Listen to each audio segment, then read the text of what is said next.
কাশ্মীর প্রাকৃতিক সৌন্দর্য যেখানে পরিপূর্ণ, সেই কাশ্মীরে দুপুর 2:45-এ পাকিস্তান থেকে 4 থেকে 7 জন জঙ্গি ঢুকে আমাদের এই ভারত মায়ের এই মাতৃভূমিতে, যারা পর্যটক বেড়াতে গিয়েছিল ওই কাশ্মীরে, জায়গাটার নাম হচ্ছে পেহেলগাম। পেহেলগাম খুব সুন্দর একটি জায়গা, যেটাকে বলা হয় মিনি সুইজারল্যান্ড। আমারও স্বাদ জেগেছিল যে কাশ্মীরে বৈষ্ণোদেবী দর্শনে যাব, তখন কাশ্মীর ঘুরে আসব। কিন্তু বিশ্বাস করুন, কাশ্মীর যাওয়াটা আর একবারও মনে জাগছে না।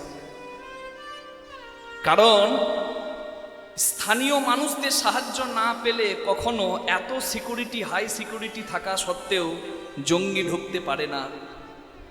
ঘরে শত্রু না থাকলে ঘরের সর্বনাশ সহজে হয় না। এই মাটিতেই লুকিয়ে আছে শত্রু।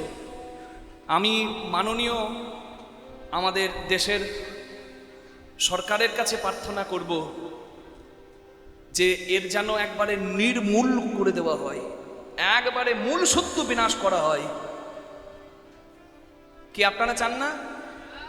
চান তো?